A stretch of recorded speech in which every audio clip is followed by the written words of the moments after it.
Now, granted, McChesney has said these hateful things all the way back in August of 2009. Do you even remember how old you were in August of 2009? It's hard to believe that we even had, recording devices back that far. The above-mentioned quotes on capitalism came from Robert even further back, way back in the time tunnel of February 2009. Weren't the dinosaurs walking around then? I'm not sure about the dinosaurs, but I do think the Crusades were just winding down and the Black Plague had just started kicking back in. But that's what this so-called net neutrality effort is really all about. Your kids have heard about it, I can guarantee. It's about eliminating traditional constitutional points of view from the public arena. But that's not the way it's being built. It is about stopping debate, but nobody will tell you that. It's about ending free speech. It is about Marxism. Next, how the government is going after your free speech on the internet. We told you in the last segment about the Marxist group Free Press and how closely it's been working with this administration. One of the issues they've been closely working together on with the FCC has been the fight to control the internet through something called net neutrality. Glenn and a guest explain. So it's actually about three things, okay? First one is access. Can we play the president here in slot number one? I will take a backseat to no one in my commitment to network neutrality. He believes in it, and it's all about access. What do you mean by that? Well, they want to guarantee that everyone has access to broadband internet, and that means they want to turn it into something of an entitlement. They want to ensure that everyone has it, that they subsidize it. There's $7.2 billion of stimulus funding that goes toward building out broadband, subsidizing it, and so on. All right, so give me Van Jones, please, on net neutrality. It does no good to win on net neutrality if net neutrality winds up having a neutral impact on the lives of the people. I would argue that fighting, not just at the FCC, as important as that is, but fighting to make sure that every local city and municipality is making free broadband available to everybody has to be number one on our agenda. It has to be. Number one on the agenda. Wow. By the way, Free Press was so proud that we were going to help them get publicity this week that clip that you just saw, which we grabbed a while ago, yeah, it's too bad we have archives here. They've scrubbed that now from their website. But that's sure, they're proud of that. Why is Van Jones involved? Why does he think this is so great? Well, Van Jones was a Free Press board member until he went into the administration. Van Jones has been praised by many of these radical left-wing groups, as you know, and he was speaking there at a Free Press event. We have the logo there in the background. And I think the reason they took it down from their website is right now they're trying to act like they're the good guys. We're stopping these bad phone and cable companies. We're going to keep everything fair and neutral. So the third one here, we have social justice, and the third one is controlling content. And I think this is what most people are worried about. What does this mean to me? I mean, you get on, you read different news, alternative news sites.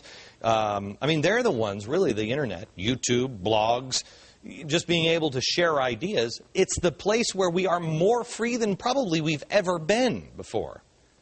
Absolutely. Look, the short-term impact of these types of regulations will just be that the internet won't work as well because you won't have as much competition, you won't have as much investment, they won't be able to manage the network, things will load slowly, you'll have a more difficult time. The long-term implication is much, much more sinister because all of these folks up there on the board and all these people we've talked about want the internet to be owned and controlled by government. And when they put regulations in that destroy private investment, they'll step in and they'll put government investment in, taxpayer dollars in. They've already got $7.2 billion from the stimulus, and they said, and Susan Crawford told the Wall Street Journal that that's just the down payment.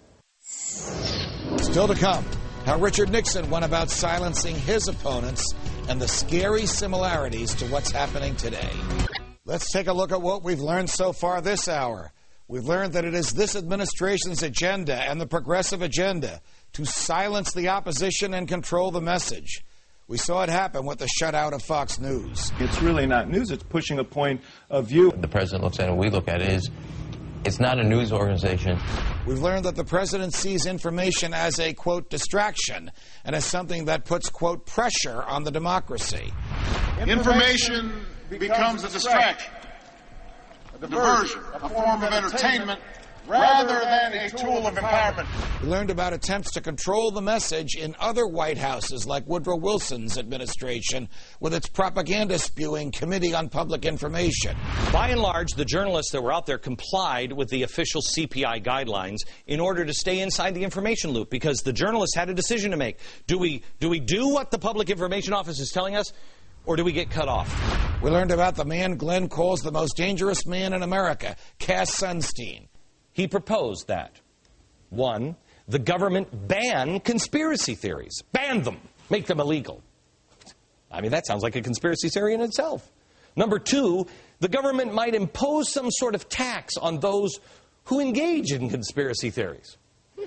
We learned about the president's FCC Diversity Czar, who wants white people to step down so someone else can have power, and thinks the fairness doctrine doesn't go far enough. Put some hard structural rules in place that are going to result in fairness. We've learned that the SEC is exempting itself from having to disclose information that Americans have the right to obtain under the Freedom of Information Act. The law exempts the SEC from providing information derived from, quote, surveillance, risk assessments, or other regulatory and oversight activities. Wow, that's kind of broad, huh?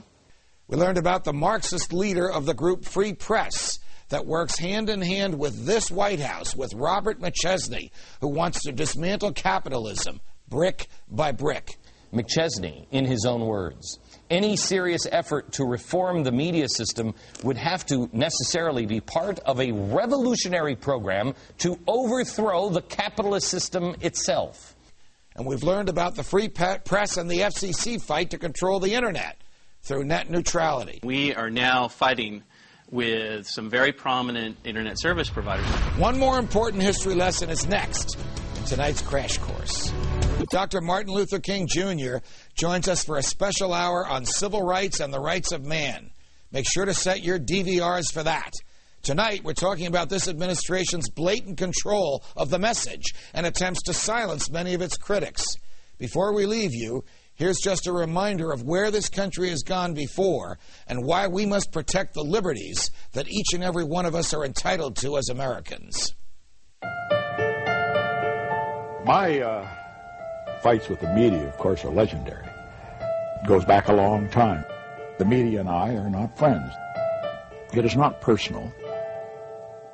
In the 1970s, America had a lot of enemies to be concerned about. We were fighting a war in Vietnam, and the Cold War was in full swing with the Soviet Union. But to the 37th President of the United States, there were also very serious enemies to worry about on the home front. Hello? Yes, sir. Or excuse me, Mr. President. I have Mr. Haldeman. Do you want him to wait? No, I'm on. There would be no interviews with the New York Times under any circumstances within the Pentagon Papers.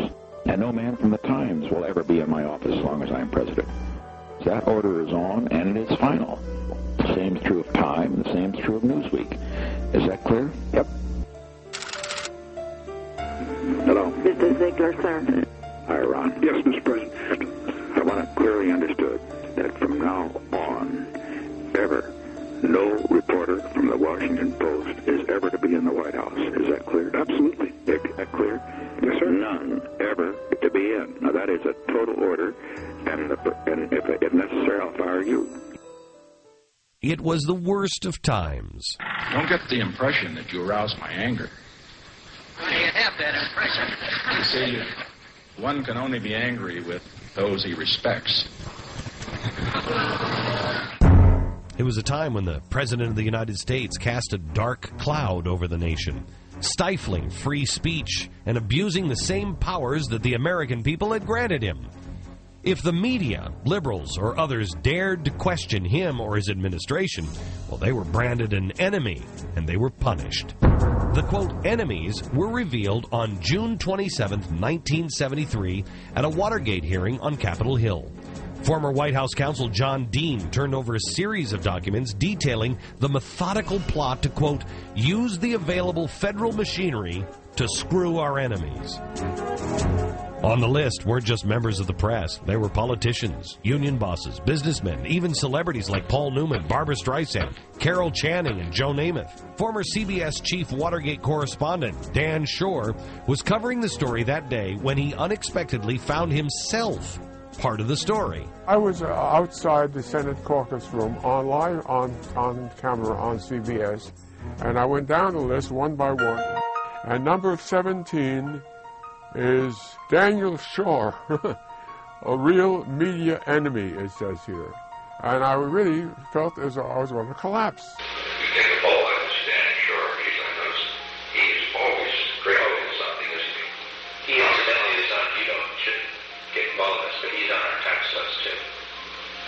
There were stories that I did and commentaries that I did that did not agree and did not sit well with the president. Fellow newsman Marvin Kalb was also on one of Nixon's hit lists. I found out that I was on the enemy's list, and I was shocked, absolutely shocked, and I must say totally appalled.